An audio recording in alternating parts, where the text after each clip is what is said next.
Ctv3 News. Trial case against accused murderer Dave Lamia unravels in the High Court. 8 witnesses have taken the stand for the prosecution.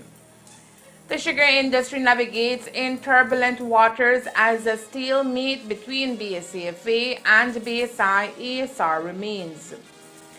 Data on the multidimensional poverty index is released. We'll tell you how many Belizeans are living in poverty and how government plans to upscale their status.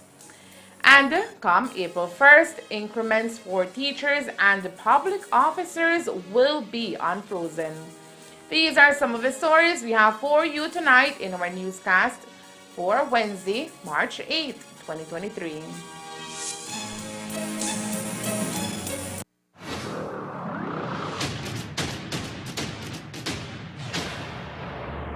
I am ready. You are getting the new and improved me.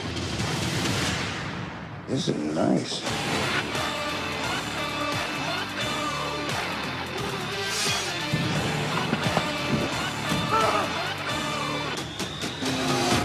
I think what really impressed him was the fact that I didn't turn into a monster. Bring on the heat! Bring on the hood! Start up the gunfire! Wake up the dead!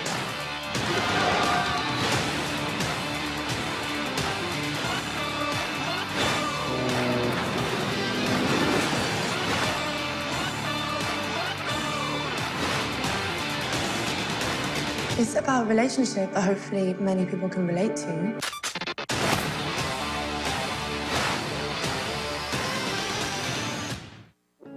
Enjoy your favorite HBO original series and movies with Centaur, your kind of company.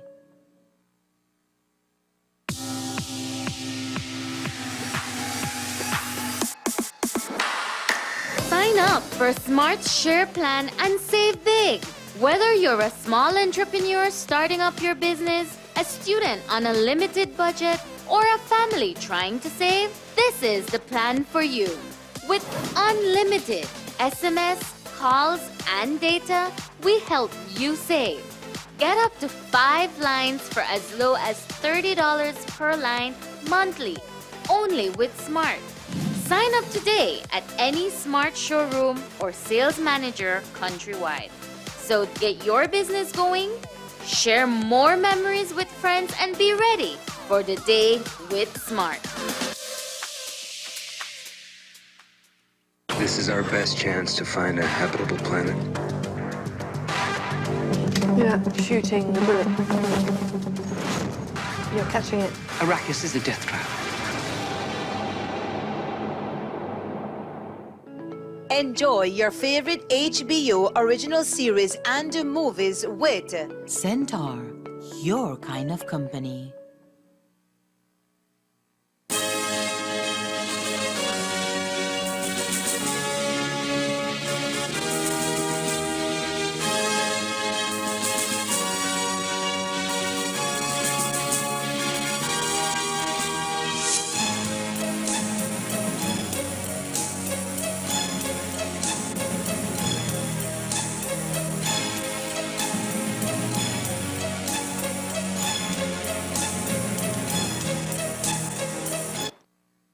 Good evening with your news, also simulcast on Fiesta FM 106.7. I am Joanna Rodriguez. The trial against accused murderer Dave Alamia officially commenced inside the High Court here in Orange Walk Tongue on Tuesday, February 14th, before Judge Herbert Lord. Alamia, as viewers may be aware, stands accused of the shooting murder of 24-year-old Orange Wakenyo Daniel Danny Boy Sosa. Sosa was killed in July of 2017. His body was discovered inside the parking lot of the Victoria Hotel with a single gunshot wound to the head. Investigations at the time pointed to Alamia as being one of the last persons to have been seen with Sosa the night before his murder, as both men, accompanied by 2 other individuals, were seen leaving the gym club in Alamia's pickup truck after a night of socializing. That same truck would later be found by police with a bullet hole clearly visible in the glass window of the passenger seat, leading police to believe that that is where Sosa received the fatal wound. The murder trial against Alamia is being heard by judge alone and has seen a total of 8 witnesses called for the prosecution, including a statement given to police by now deceased Gustavo Hernandez, who was one of 2 individuals present during the shooting. Hernandez was killed only 2 months after Sosa's death in September of 2017. Before his death, however, he gave a statement to police pointing at Alamia as Sosa's killer. That statement was presented by the prosecution at the start of the murder trial.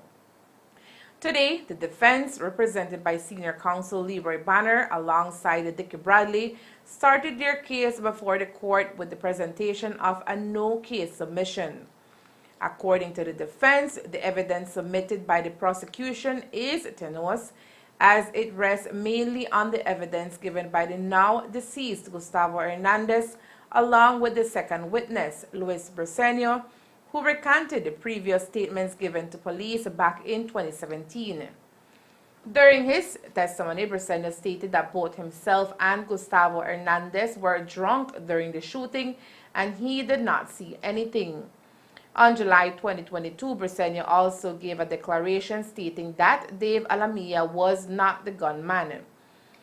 In the case of Gustavo Hernandez, the defense argued that the court should not consider his statement as reliable based on various factors, including, first, that Hernandez is dead and cannot be cross-examined by the defendants to corroborate his statement given back in 2017. 2. Hernandez, as stated by the second witness, was drunk and on drugs during the shooting incident and thus could not reasonably remember the exact events of that fateful night. 3. His statement was contradicted by other testimonies given during the case. And fourthly, based on the fact that Hernandez himself was detained by police as a suspect to the murder and was later released after giving authorities his witness statement several hours later, which the defense says could have been done as a tactic to shift the blame from himself to someone else. In their closing statement, the defense added that during the trial a statement was made indicating that the accused had made mention that Daniel Sosa had shot himself. According to the defense, the prosecution failed to negate this notion even after presenting the medical examiner as a witness who could have spoken more about the pattern of the wound on Sosa's body and whether it could have been self-inflicted. The defense also concluded that the Crown did not present any forensic evidence tying Dave Alamia to the murder,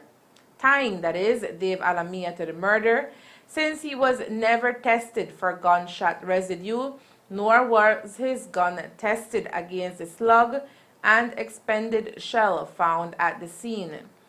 The prosecution is being led by Crown Counsels Javier Chan and Davini Chell. Today's court proceeding concluded shortly after midday and is expected to resume on Thursday, when the prosecution will respond to the submission presented by the defense. Earlier this month, the Carrizal Sugarcane Producers Association and the Progressive Sugarcane Producers Association wrote a letter to Prime Minister John Briceño proposing an increase in the prices of brown and plantation white sugars. As we had previously reported, the Cane Farmer Associations noted that the last adjustment in the cost of bagged sugar was back in 2015. At that time, the increase was not extended to brown sugar, for which the controlled retail price has been 39 cents per pound since 2001. Since then, farmers say inflation in Belize has risen, giving need to a rise in the price of this commodity. Earlier this week, the largest cane farmer association, BSAFA, gave their stance on this matter, stating that an increase is not in the best interest of the Belizean people at this time. Since 2012, we were asking for an increase of the price of sugar, and they didn't went through that until 2015 after the election. We asked for both sugars, for the white sugar and the plantation white and the brown sugar, to be increased. Nevertheless, the government at the time only increased the white sugar, on which we stayed like that and for quite a while. Now, we didn't knew, as BSCF, we didn't knew that BSI have already sent a paper to the Prime Minister on which they have been asking for an increase on price of the brown sugar. And lately we get to understand that the two other associations have sent their requests to the Prime Minister also to increase the sugar. We are not in agreement into that because there are many other ways where the price of ton of cane can be increased in favor of the farmer without having to penalize the consumer, the Belizean consumers in raising the price of sugar. Because if they raise the price of sugar, believe me you that the bread and other stuff where the sugar is the basis of use of it will be increased. So we, as the BSF, we don't support that. What we want is that 40/60 be instituted, and then the farmers will get a better payment for their cane. As we reported on Tuesday, a group of about 200 caneros belonging to the Belize Sugarcane Farmers Association descended on Independence Hill in Bamopan in protest as the 2-year-old dispute between them and BSI-ASR continues. While the BSCFA protesters called for a commission of inquiry into BSI-ASR and better payment for farmers, simultaneously members of the Corozal Sugarcane Producers Association held what can be referred to as a counter-protest in support of Belize Sugar Industries Limited, American Sugar Refining, who were engaged in a meeting with Cabinet. When the press spoke to Arturo Lizarraga, president of the Belize Business Bureau today, he made a few comments on the existing situation, including the position of the BSCFA and the idea of nationalization of the sugar industry. I believe that if the farmers are the producers of sugar, they produce value. The miller just provides a service. And therefore, government, within the context of political economy, can define that, in fact, the producers of the food, have the priority. And so the miller only adds a service and should only be paid for that service. They shouldn't own the sugar cane or the bagasse. It is the farmer who should own that. And therefore, it's incumbent on government to redefine by law the value and who owns that value. And the Business Bureau's position is the farmers do. And they set their price? Well, it's the market. You have to allow the market to play in terms of price setting. But what we're suggesting is that the producers who add value should have ownership of what they produce. And that's only fair. And yes, we're not saying that there is any nationalization of the factory. All we're suggesting is that they be paid a price, but they don't own the entire process and the product. It's the farmers who are the ones who are producing them. They're providing just a service. The problem we have is fundamentally is we have the banks own the house, we have the miller own the cane. This thing is turned upside down.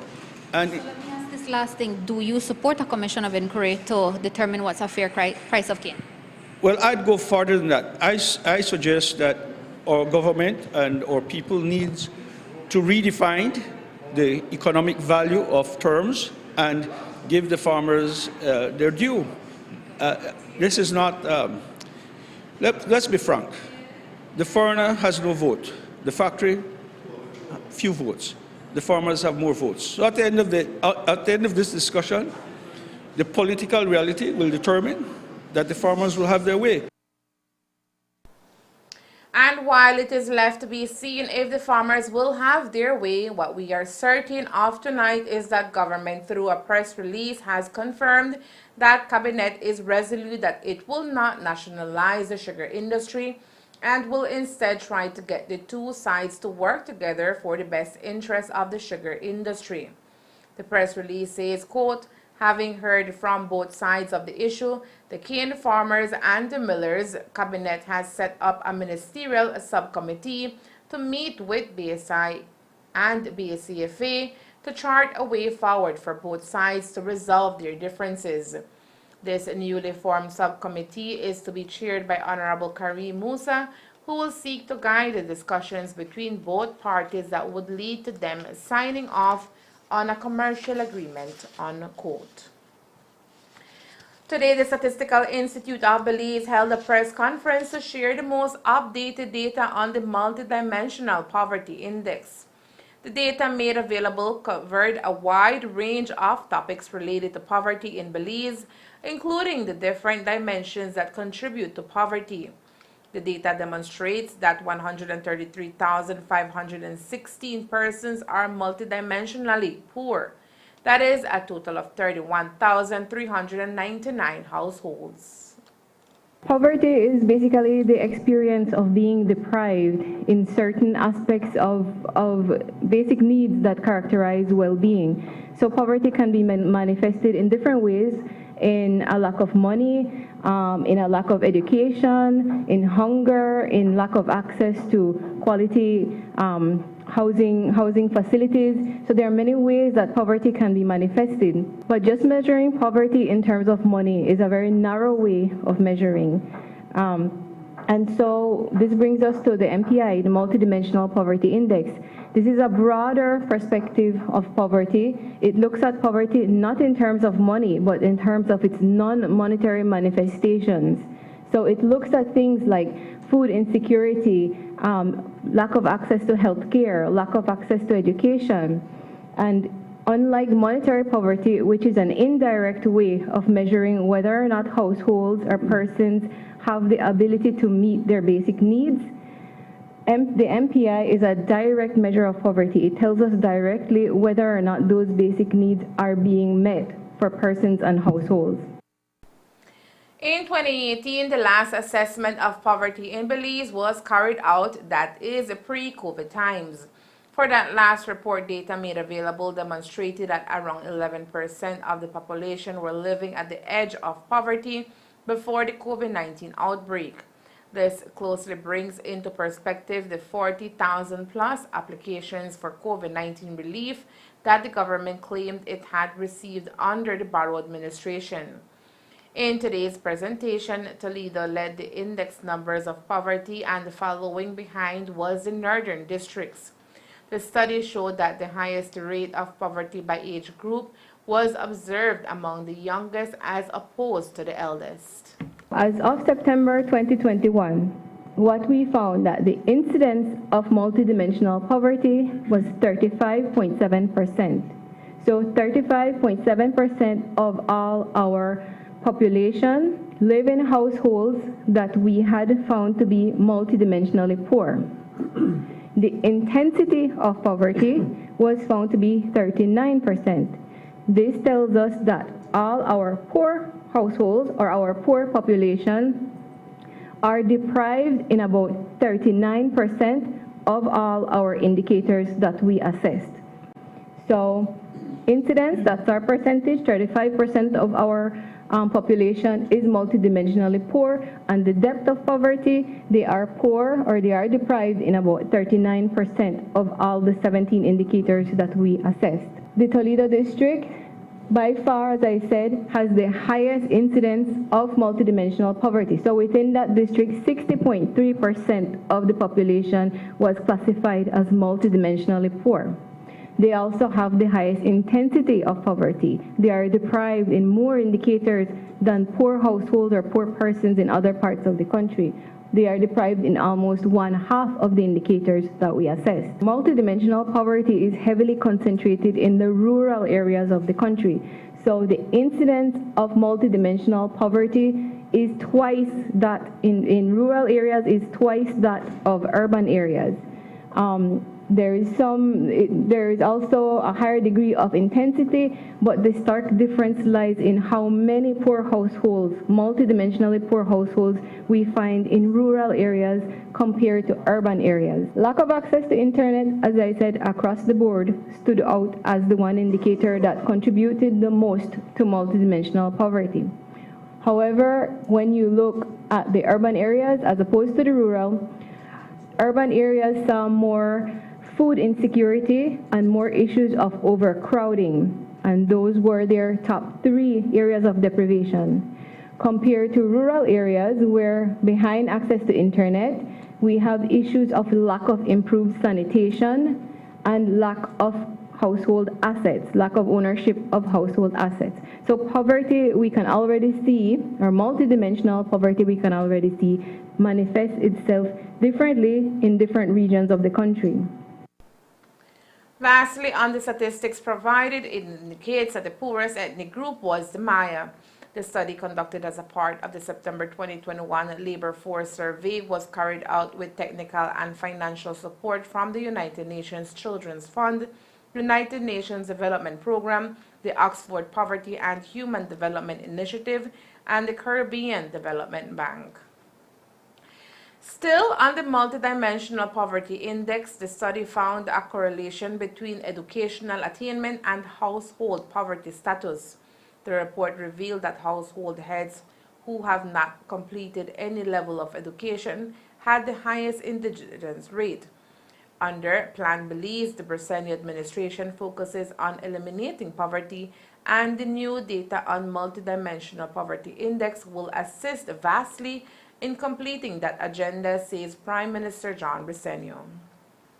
This has been a concern even when we were in government back between 1998 and 2008. We felt that whenever you are doing a study on poverty, you're just looking at on the issue of monetary terms, and I think one of you brought it up that that in many instances, people have, they have a chicken in their backyard, they have access to food, and they work for their own. They don't necessarily are part of the formal economy.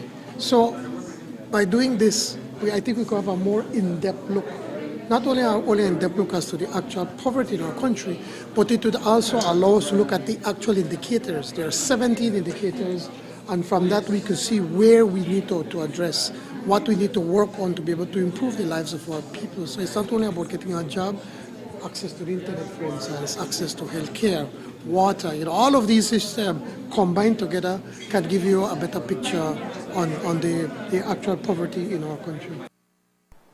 It is worth mentioning that the study depicted Toledo as the poorest with some 60% of the population, while industrialized Belize district flags some 20% of its population as poor using the indicators of the Multidimensional Poverty Index. Briceño says his government is poised to change that reality. That has always been a challenge for governments from the start, and one of the issues, and I hope I don't get into trouble by saying that, is that there's a lot of migration in the Toledo district. A lot of indigenous people constantly are coming into Belize in the south, and then their children, many of them, when they get an education, they leave the Toledo district and they go to work in shrimp, they work in education, they work in construction, and then more people come in. It's almost like a revolving door. But we have to do more in the Toledo district, and we have been doing a lot. I mean, we have to have more streets, more roads, more access to farmlands, more access to health clinics and schools. These are the things that will improve the lives of our citizens. So the challenges are big. The other challenges because of culturally, the indigenous people, they tend to have a lot of small villages. For instance, in Orange Walk, we have probably a little over 20 villages. In the Toledo district, we have about 55, 56 villages. And in our villages, we're way more bigger. So it's easier then for government to be able to provide the services as opposed to providing to 56 villages. So these are some of the challenges, but we recognize the challenges and have to do our best to be able to address them.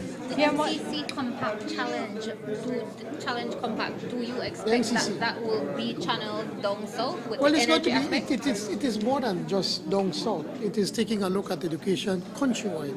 One of the biggest challenges that we're finding is that our educational system is not properly aligned to the economy. We are taking out, as I've said this many years ago, that we're taking out too many people to work in offices. And we need people that can be engineers, they could be architects, they could be people in construction, they could be in agriculture, we need technicians. So we need all of these people to be able to properly develop our country. The data for measuring multidimensional poverty in Belize will be collected each year as part of the September round of the Labor Force Survey, and these estimates will be compiled annually, providing valuable data to measure multidimensional poverty in Belize, and to monitor the country's progress in reducing poverty over time. This data will also help to provide a more comprehensive understanding of poverty in Belize, enabling policymakers to design more targeted and effective poverty reduction strategies. Coming up next, Belize celebrates International Women's Day. Stay tuned. Belize, are you ready for Jesus Fest 2023? The End Times Revival, March 17th and 18th, starting at 6 p.m. Invited guest Pastor Paul Dougherty from the USA. Hey, listen, the weather's gonna change. Listen, I know it's stormy seas out there, but there's light at the end of this storm. The sun will come out tomorrow.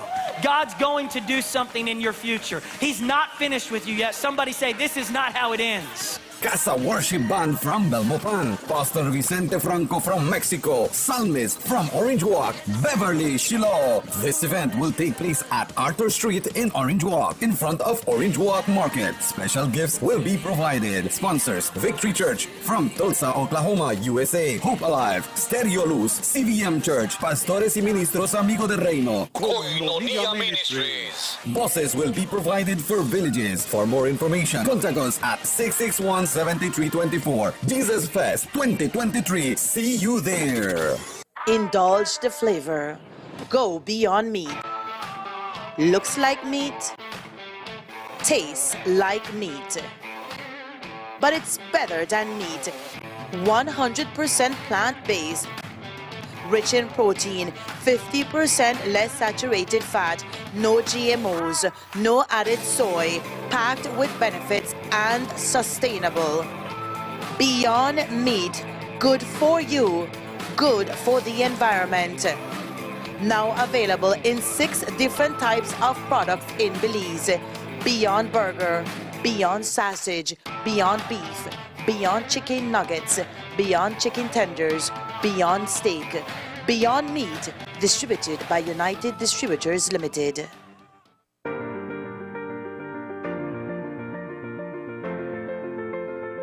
LG dual inverter compressor cools air faster by operating at speeds as high as 120 Hz with more stability compared to conventional models.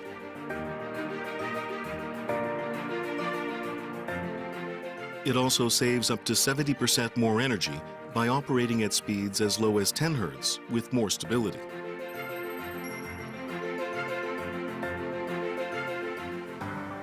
It reduces torque vibration down to 40% for quiet outdoor unit operation. Stable operation with low vibrations also results in increased durability.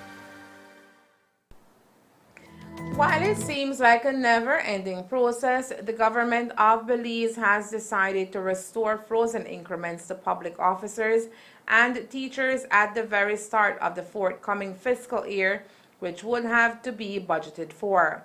Following meetings with the joint unions, members of the government's negotiating team met with Cabinet for a final decision to be made on the issue, and the news tonight is that increments will be unfrozen. Today, in speaking with reporters, Honorable Prime Minister John Briceño and Minister Henry Charles Usher broke the news. Yes, we have agreed that we will give them back their increment, as we said all along that we're prepared to do so. Yes, the Cabinet has agreed to give the public officers the increments or unfreeze the increments starting April 1st. What led to that decision? Because I know you guys had an extensive meeting last week. So when you came into Cabinet, what did you present and what it was able to change your minds to do it April 1st rather than June or September? Well, it has always been our goal to make sure that we unfreeze the increments this upcoming fiscal year.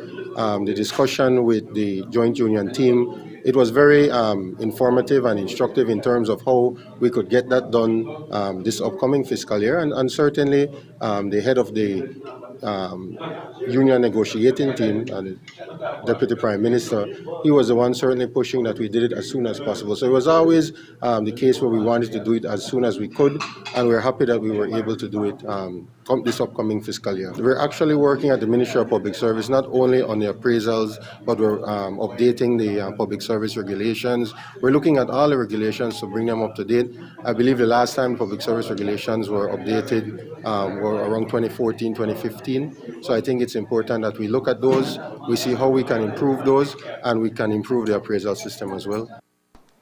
So come April 1st, public service workers will see their increments unfrozen after positive dialogue with GOB representatives.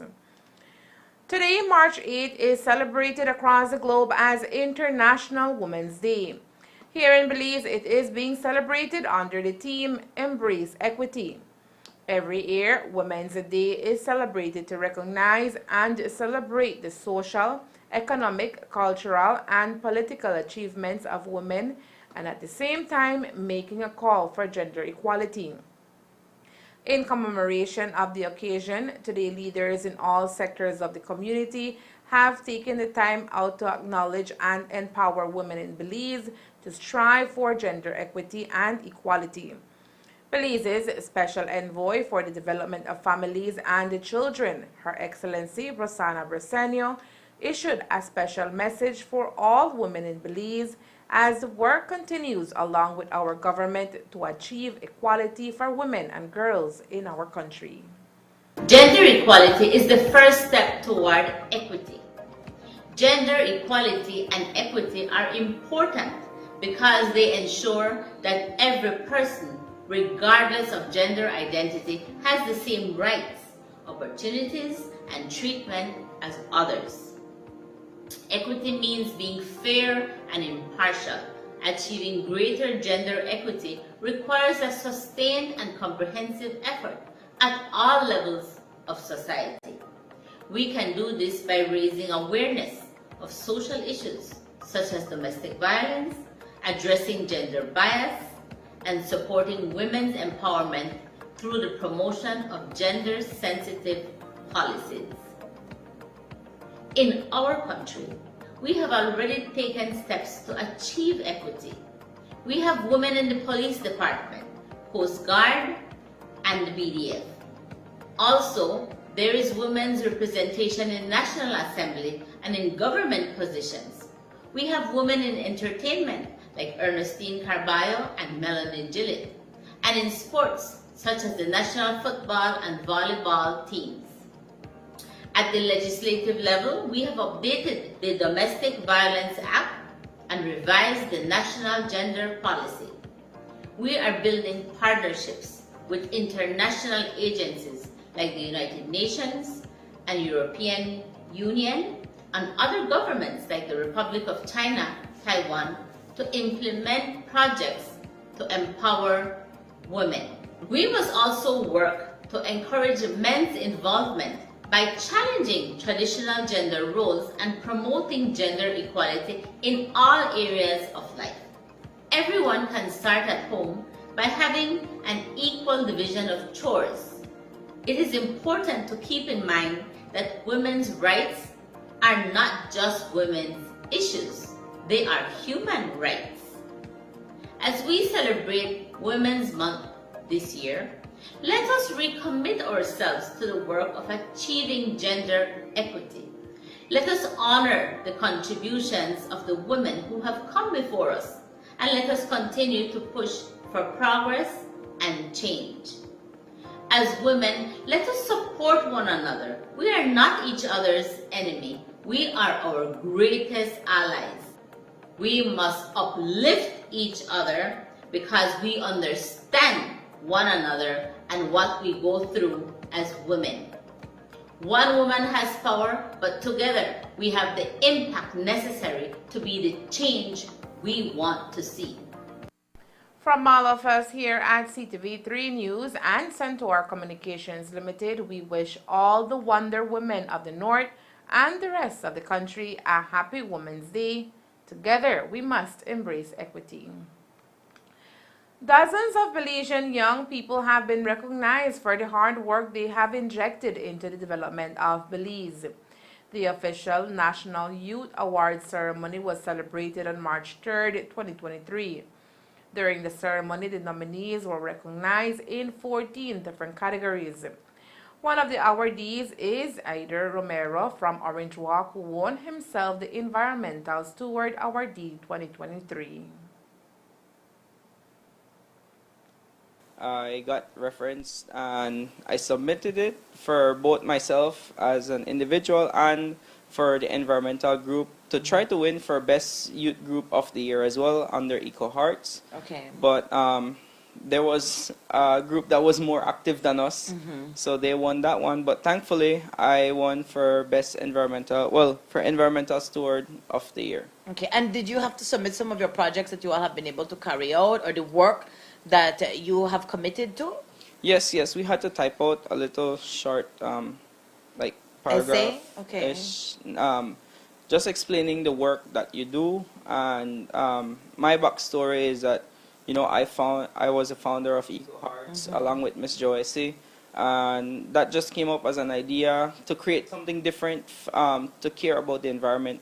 And apart from the group, I have done several like replanting of different areas to beautify our town, which is on my own. I just asked the public for help, and they help us out, and it's good, and I get recognized for it. So it's a good feeling, and it also serves as, as a role model. We are like role models to other young people that they could see, someday they could work towards bettering their community, and then they get recognized after. You don't get it immediately, but you do get recognized after, and the recognition is good. On the other hand, the Charles Farm resident Glenn Tillett, known artistically as Yadi Kid, secured a win for Outstanding Young Musician Awardee 2023. He told us what the experience was like and even left a message for young artists trying to make it in the entertainment world. I went and I asked one of my friends if he could have nominated me for the category for Outstanding Young Musician. Being I'm involved in the community, I've done my couple songs for the community as well. I've done a song for Mental Health Day, which I won that award with the Ministry of Health for, I think it was 2021. So that was how I began to become more positive and try to influence a positive change with my music in the community. All right, so that's how, and then you got awarded under the music sector. Yes, I was awarded the Outstanding Young Musician of the Year for 2022. I am truly grateful for everything that I have been through in this life that has allowed me to grow into the person I am today. I must say thank you to my parents, my mom and my dad, my family, every artist that I've worked with, my producers, my DJs, thanks to you guys that I've not given up so far, and I don't know how far I can reach, but this is truly the start. And I would like to just share to all the young kids that use me as an example, Allow me to be your inspiration, that no matter what it may be that tries to stop you or bring you down, let's say that you want to be a football player but you don't have a football boots, continue playing. Don't let that stop you. If you want to be an artist but you don't know how to write music or you don't know how to paint, just keep on practicing and keep moving forward, because at the end of the day, God has a plan for you and only you know how far you can go.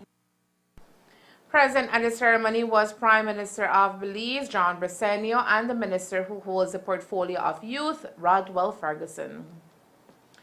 Schools and universities are embracing and promoting the use and teaching of sign language, but there is no shying away from the fact that the campaign needs to be more vigorous. It's a complete language with its own grammar, vocabulary, and rules. And like any other language, it can communicate a potentially limitless number of ideas. As people are becoming more aware of sign language and the rights of the hearing impaired, interest in sign language interpreting is growing. In Orange Walk, the Town Council has embarked on a one-time opportunity where you can learn the basics of sign language. Sitting on our Despierta Belize coach today was Councillor Claret Pascasia, who unraveled the details. I'm very excited about this new project that I'll be doing. The free sign language class will take place this Saturday, which is March 11th at the Crystal Auditorium Palace. First of all, it is free of cost. I'm asking the residents to come out and take this opportunity to learn the basic sign language. It's for adults and it's for kids.